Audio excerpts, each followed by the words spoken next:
June 17, 1943. A thunderous boom shatters the morning calm over Eglin Field, Florida. Lieutenant Jack Harmon watches in horror as the P-51 Mustang he was about to board erupts into a fireball, sending shrapnel and smoke billowing into the cloudless sky. The pilot, his friend Sam Westfield, never had a chance to eject. "Third one this week," mutters Colonel Richards, his weathered face revealing nothing as he surveys the wreckage. And nobody's talking about why. Jack tastes copper in his mouth, a mixture of blood from biting his lip and the acrid smoke filling his lungs. His hands tremble, not from the explosion, but from the knowledge burning in his pocket, a maintenance report with a pattern nobody else has noticed. A pattern involving a seemingly innocuous spark plug modification rushed into production across all fighter squadrons preparing for European deployment. "I need to speak with you privately, Colonel," Jack whispers, his voice barely audible over the chaos of emergency vehicles and shouting mechanics. "I think I know what's happening to our planes."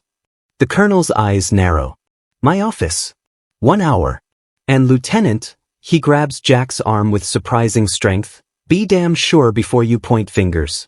Some very powerful people signed off on those modifications." In the distance, a formation of P-51s takes off for another test flight, their engines roaring with deadly potential as storm clouds gather on the horizon. Jack watches them climb, wondering which ones might never return. Jack Harmon hadn't always been suspicious by nature. Before the war, he'd been a bright-eyed engineering student at MIT, with unwavering faith in American ingenuity. A flashback reveals him in 1941, working late in the university lab, designing engine improvements while his classmates attended football games. His professor had called his devotion patriotic brilliance. Jack called it escape, from the memory of his father's factory that had collapsed during the Depression, crushing not just steel and concrete, but his family's future. Colonel Richards reviews Jack's service file in his office as rain pelts the windows. Distinguished academics. Recruited directly into the Army Air Force's Technical Division. No combat experience, but an uncanny ability to diagnose mechanical failures others missed. The kind of mind they desperately needed with Mustangs falling from the sky. "Your theory better be rock solid, son," Richard says, sliding a classified folder across his desk. "These failures have cost us 12 pilots and set back deployment timelines by months." Jack opens the folder with steady hands. Inside are photographs of charred engine components, metallurgical reports, and maintenance logs from 6 different airfields. All showing the same pattern he'd suspected: catastrophic engine failures approximately 3 hours into flight, but only in planes fitted with the new, enhanced performance, spark plugs developed by Precision Armaments Corporation. The plugs use a new tungsten alloy, Jack explains. They allow for higher compression ratios, theoretically increasing power and range. But I believe they're degrading under sustained heat, creating microscopic metal fatigue that eventually causes the engine to explode, Richards finishes grimly. "Press. We've already installed them in over 200 aircraft." A knock at the door interrupts them. Captain William Decker enters, his uniform immaculate, his smile practiced to perfection. As Precision Armaments military liaison, Decker had personally fast-tracked the spark plug program through testing. "Gentlemen," Decker nods, "I understand there are concerns about our components?" Jack notices how Decker says, "concerns," with subtle condescension, how his eyes briefly flick to the open folder, how his right hand tightens almost imperceptibly. "Just routine analysis, Captain," Richards responds carefully. Lieutenant Harmon is conducting a comprehensive review of recent incidents. That night, Jack returns to his quarters to find them ransacked. Photos of his fiancée Emma, waiting faithfully in Boston, lie shattered on the floor. But the intruders missed what mattered: the handwritten notes hidden in Emma's letters, detailing his suspicions about the spark plugs and the rushed testing protocols that missed their fatal flaw. In the morning, Lieutenant Sam Westfield's widow approaches Jack outside the mess hall, eyes hollow from grief. "Sam told me something before his last flight," she whispers. "He said if anything happened to him, I should find you. He mentioned spark plugs and said, follow the money." Jack feels a chill despite the Florida heat. Sam had been looking into the same issue, but from a different angle. Hey guys. I hope you're enjoying this historical drama so far. Let me know where you're watching from in the comments below. Whether you're a history buff from Texas or a military aviation enthusiast from overseas, I'd love to hear from you. Back at the airfield, Jack watches mechanics installing the deadly spark plugs in another squadron of Mustangs bound for England. Each turn of their wrenches tightening the noose around pilots who don't yet know they're doomed. Jack spends the night poring over financial records he shouldn't have access to. The paper trail leads to troubling connections. Precision Armaments Corporation had won the contract despite higher bids from more established suppliers. Their tungsten alloy, patented just weeks before the war, had bypassed standard longevity testing through emergency procurement protocols. Most disturbing, the company's majority shareholder was Senator Harold Morrison, chair of the Defense Appropriations Committee. Dawn finds Jack bleary-eyed but resolute, arriving at the airfield where Chief Mechanic Roy Simmons, a grizzled veteran of the previous war, waits with folded arms. "You're either brave or stupid, Lieutenant," Roy mutters, glancing around nervously. "Probably both." "I need your help, Chief. I need to prove these plugs are defective before more pilots die." Roy's weathered face hardens. "My nephew was on one of those planes that went down. Flight school graduation present was a gold pocket watch. They found it half melted in the wreckage." He pauses, conflict evident in his eyes. "What's your plan?" Jack produces a modified testing apparatus he'd constructed overnight. "We run accelerated heat cycling tests. Simulate 3 hours of flight conditions in 40 minutes. Document everything. They'll court-martial us both for tampering with equipment. And how many more pilots will die if we don't?" Their clandestine testing begins in an abandoned maintenance shed. The results are undeniable. After sustained heat exposure, microscopic fractures develop in the tungsten alloy, creating failure points that would catastrophically rupture under pressure. Meanwhile, Captain Decker grows increasingly suspicious of Jack's activities. A confrontation in the officers' club turns heads when Decker's facade of cordiality slips. "You're meddling with things beyond your understanding, Lieutenant," Decker hisses, bourbon on his breath. "These are wartime innovations. Some failure rate is inevitable." 12 pilots isn't a rate, it's a massacre, Jack responds, voice steady despite his racing heart.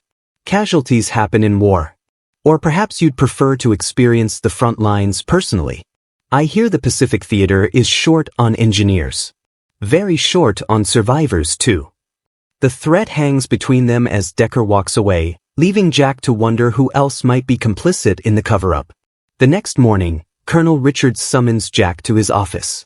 Inside waits an unexpected ally, Major Eleanor Winters from Army Intelligence, her sharp eyes missing nothing. "Lieutenant Harmon," she begins without preamble, "I understand you've been conducting unauthorized tests on restricted components." Jack's career flashes before his eyes, but before he can respond, she continues. "Your findings match our own investigation. Precision Armaments has been cutting corners on multiple contracts. The question is, are they merely greedy, or is there something more sinister at work?" The three officers develop a plan to expose the conspiracy. Jack will continue his technical investigation while appearing to back down. Richards will stall deployment of remaining modified aircraft. Major Winters will trace the financial connections potentially leading to sabotage or espionage.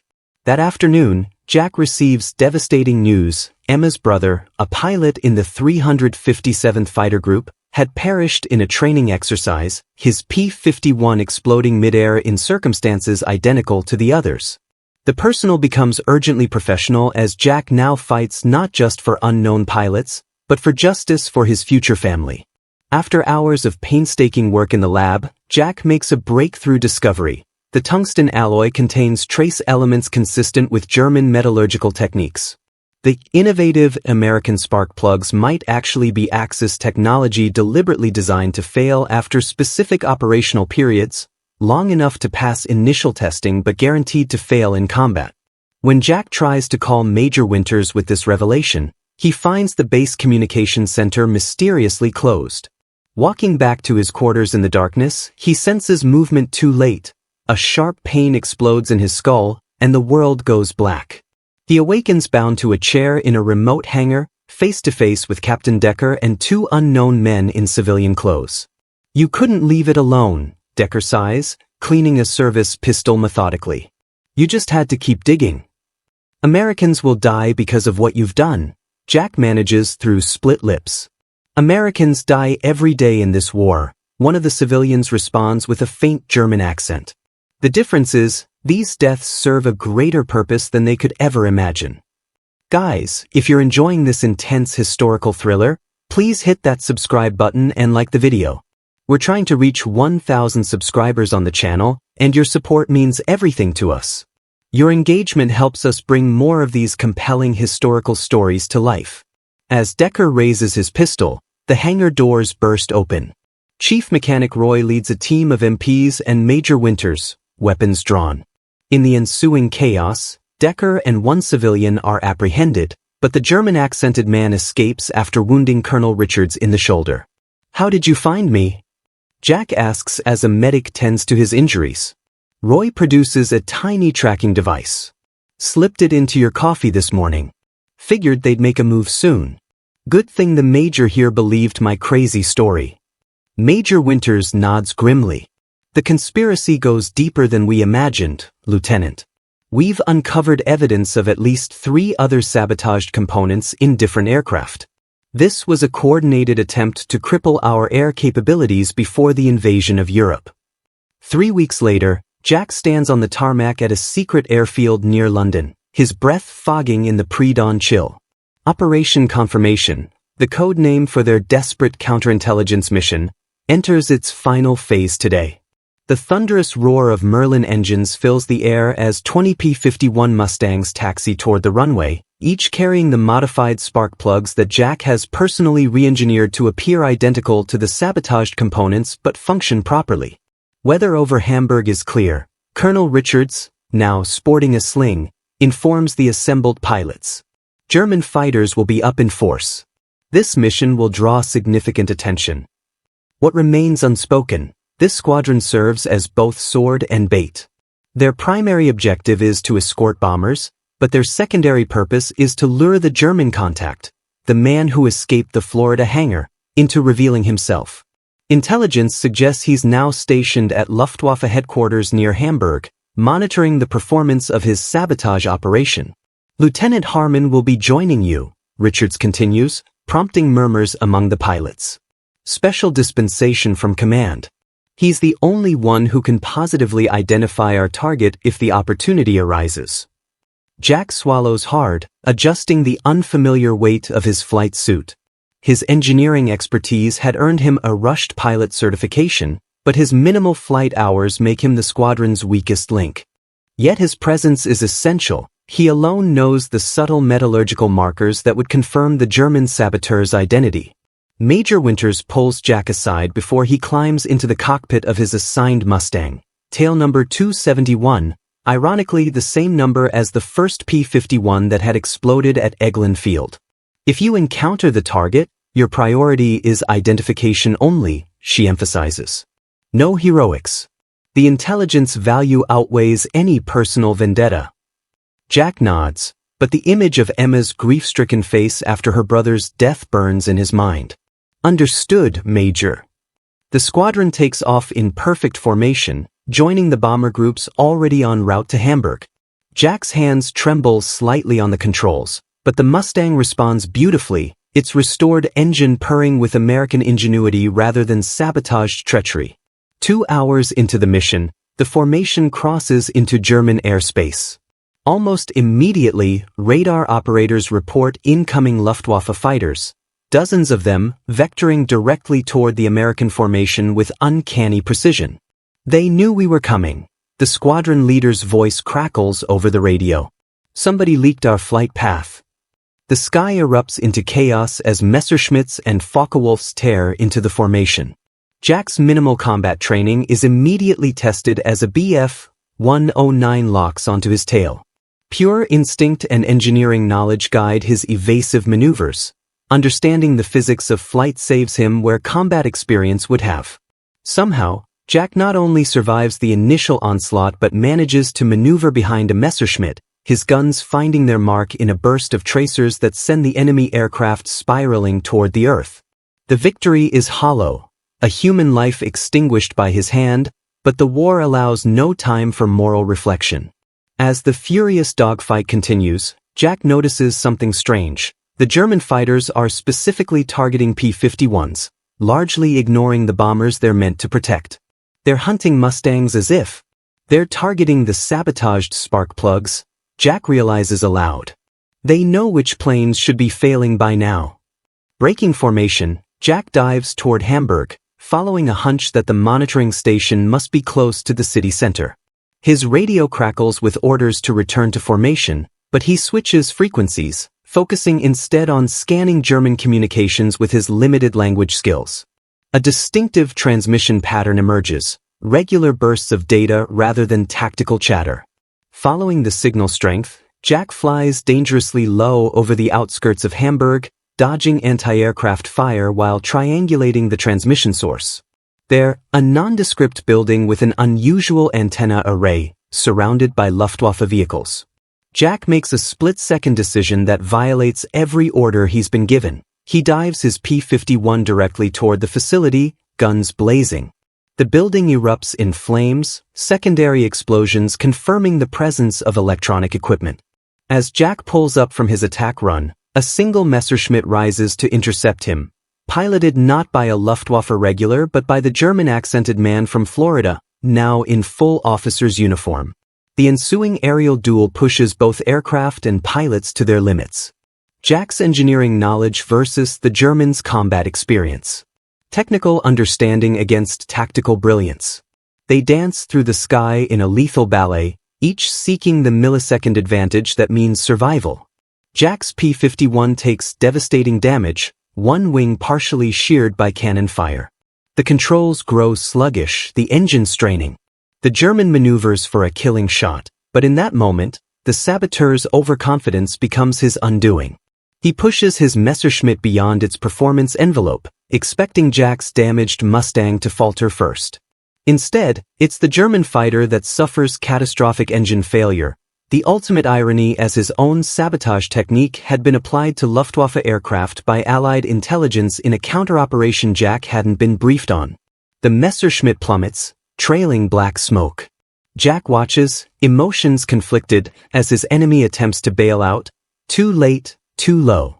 With his own aircraft barely responsive, Jack limps toward the English Channel, uncertain if he has enough fuel and control to reach friendly territory. Below him, the burning monitoring station stands as testament to his violation of orders and the destruction of crucial intelligence they might have captured. As consciousness fades from loss of blood and oxygen, Jack's final thought is of Emma, and whether his actions today make him a hero or a failure. London, September 1943. Rain streams down the windows of the military hospital where Jack has spent the past 2 months recovering. His right arm, shattered during his crash landing on the French coast, remains partially immobilized despite multiple surgeries. A small price, the doctors assure him, for surviving what should have been unsurvivable. The door opens, admitting Colonel Richards and Major Winters, both in dress uniform. Their expressions are unreadable as they take seats beside his bed. Lieutenant Harmon, Richards begins formally, the Board of Inquiry has completed its review of your actions during Operation Confirmation. Jack steels himself. He'd disobeyed direct orders, destroyed potential intelligence assets, and crashed a $1 million aircraft. Court-martial seems inevitable. Your unauthorized attack on the monitoring station was reckless, insubordinate, and contrary to mission parameters, Richards continues, his tone severe. Then, unexpectedly, his face softens. It was also the single most effective counterintelligence action of the European theater to date. Major Winters places a folder on Jack's lap. Decoded Enigma transmissions confirm that your destruction of the monitoring station crippled the entire Luftwaffe sabotage network. They lost their primary assessment facility and 3 years of research data. More importantly, the Germans no longer trust their own intelligence regarding which Allied aircraft contain compromised components. The psychological impact has been substantial, Richards adds. They've grounded entire squadrons for unnecessary inspections.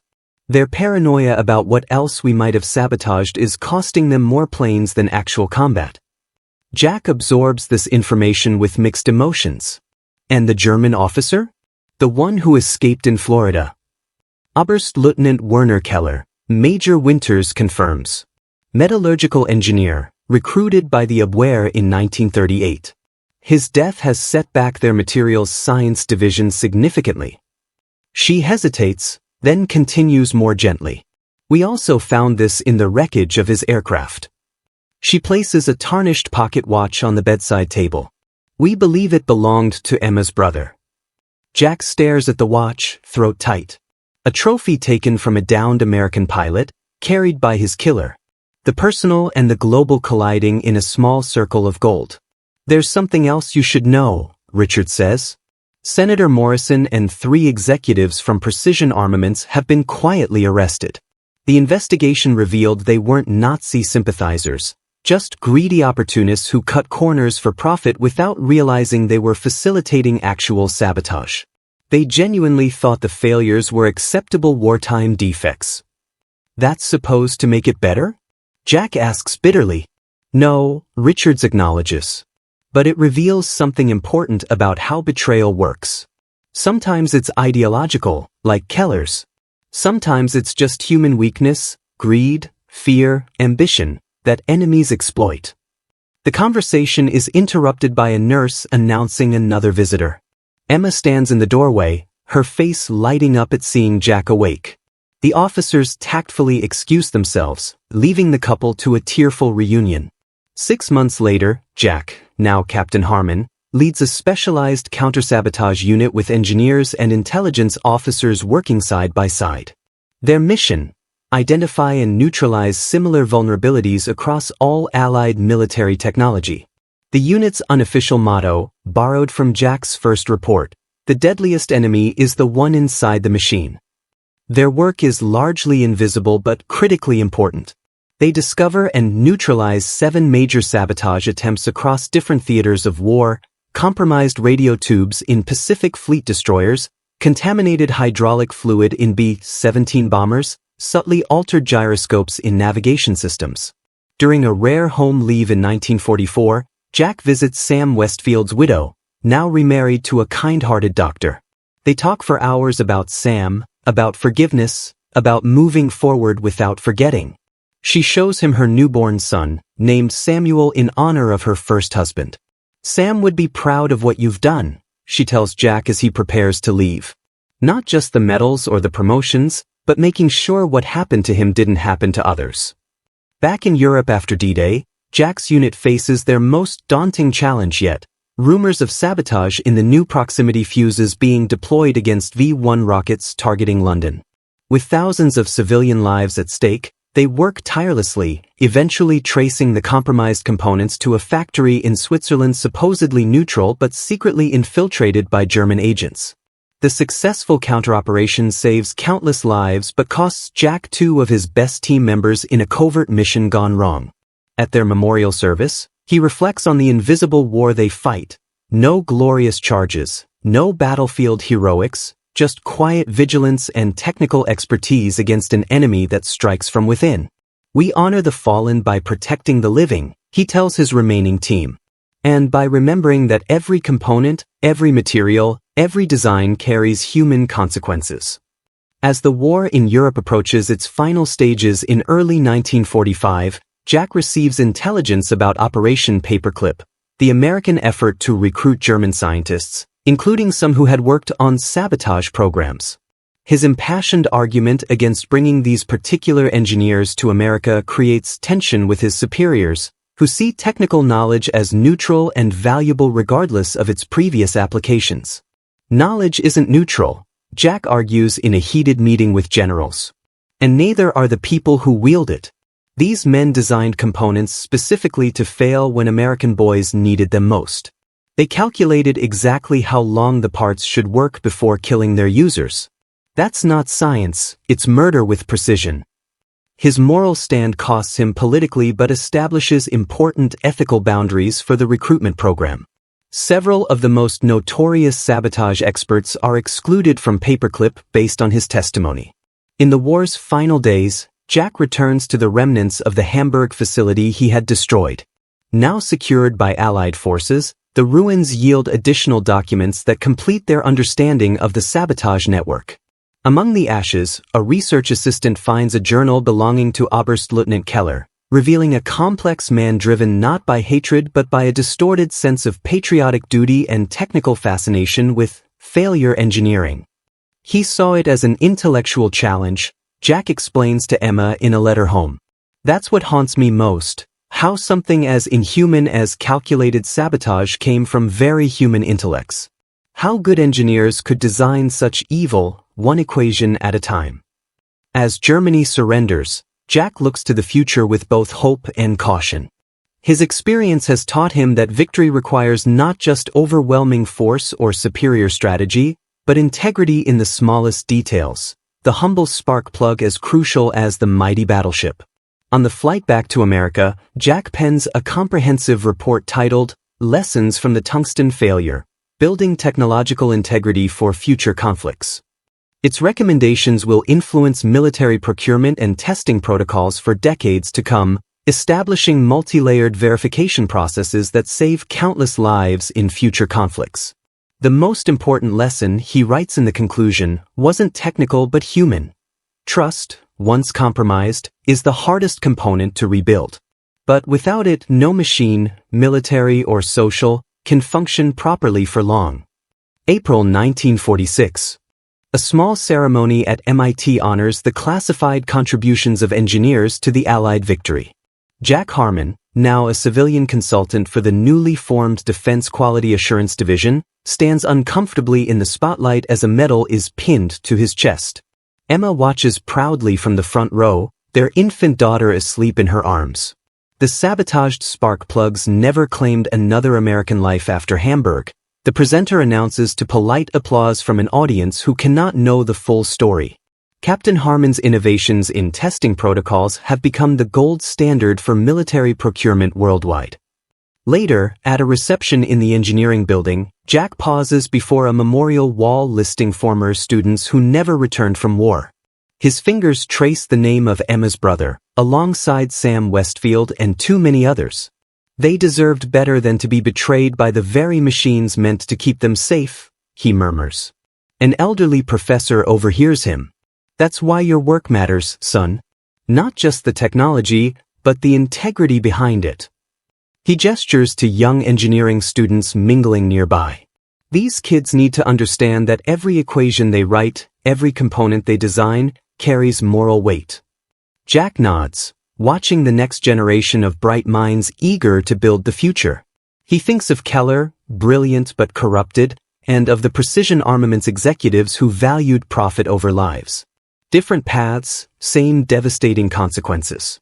In the soft spring twilight outside, Jack holds his daughter up to see aircraft contrails painting white lines across the darkening sky. Not symbols of war now, but of connection, of return, of possibilities. The most complex engineering feat isn't building machines, he tells her, knowing she's too young to understand but needing to say it anyway. It's maintaining our humanity while we build them. Emma joins them, slipping her hand into his. You never gave up, she says simply. Even when it would have been easier. Neither did you, he responds, thinking of her long vigil during his recovery, her unwavering support through nightmares and doubts. They watched the sunset together, a family forged in fire but not consumed by it. The lessons of the tungsten spark plugs, about vigilance, integrity, and the human cost of technical decisions, would shape not just Jack's career but his approach to life itself. In a world racing toward ever more complex technologies, he had discovered an eternal truth. The most critical component in any system isn't made of metal or wire, but of the human decisions that bring it into being. Hey history buffs! I hope you enjoyed this dramatic retelling of one of WWII's lesser-known technical sabotage operations. The tungsten spark plug crisis showcased how seemingly small components could have massive strategic impacts on the battlefield. If you found this story fascinating, hit that like button and subscribe to our channel for more hidden historical narratives that shaped modern warfare. We're diving deep into the unseen technical battles of history, where engineers fought with equations as effectively as soldiers with rifles. Drop a comment below about which aspect of wartime technological sabotage you'd like us to explore next. And remember to share this video with anyone interested in the intersection of engineering, espionage, and the human drama of war. Until next time, this is Historical Warfare, uncovering the battles fought in workshops and laboratories that changed the course of history.